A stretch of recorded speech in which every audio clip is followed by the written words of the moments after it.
Merhabalar arkadaşlar, hürmetli anlaşılar. Bugün 6. operasyonuna göre Türkiye maşin mazarına geldik. Koldan geçen aknavulan teşekkür ederiz. Video kalmasa birden unutmayın, pasıkıyla. Abone olup koşmayı unutmayın. Trek kerimiz bu arada yine. Neçenci yıl ağa maşiniz? 24. yıl. Aa, 10.000 kilometre yürüttü. boş bağla koyduk. Özün radnoy Özün radnoy bolanay. İçki havatlarını gösterip versek. Salonları, yurttuğalar izleyin.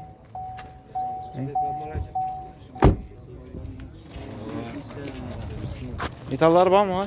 Hiç öz koyulğuna mesele. Koyulmağını? Yok. Taze ve cevez koyulmalı. Bakasınçı. Bagazı 220 milyon 130 tölengen 3 milyondan 3 ile 90 milyon bozu şunda 220 milyon. Rasroski bilen berliyanda. Şunun için öz bagazından satıladı yani. 220 milyon. Nömrün zaten. 91 303 26 41. Kısa üçümüz bolarken yine. Avan neçenci maşiniz? 23 Ağustos. Neçen yurttu? Yurt turbanı 24.000 kilometre. Metallar var mı? Koyulmagan, boş balonla koyup. Balon koyduk hani. Salonlarını kırardı. Burayı var. Psikolları yok. Ekranımızda. Bakasın çağa. Bagazı 130 ayet tutmuz geliştirir. Kraskinti. Kras kiradın mı? Kraski yok, radno emmeneceğiz. Bir damcam yok. Kras kitapkan adamın kilitini beri mi palar gel. Nömrün zaten. 91 303 26 41. Nasıl parayken yine? Salondan geldiğinde 10 gün oldu sen ya. Bir gün numara aldım. 28 gün salondan çıktı. Bir gün numara alıp. Ne de bitmez şimdi. Özünü balondan mı ya? Boş balon koydum. Radnoy balondan.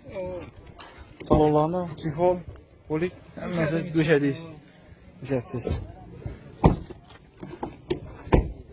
Metallar var mı? Kırsak metal koyuyor.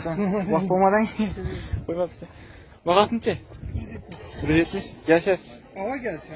Ne zaten? 88'i. 017'de. 58 66. Asla no dedi maşin gördü. Allah razı. Aman çancın maşin. 99 yıl. 31 10 metanı bağ. Motor remont boğan akümülatör tank. Taza kuzuna. Bunu 26 milyon gelişemiz. Klaskiniz çek. Klasik bir kırıldı bakayım. Fikir de lan.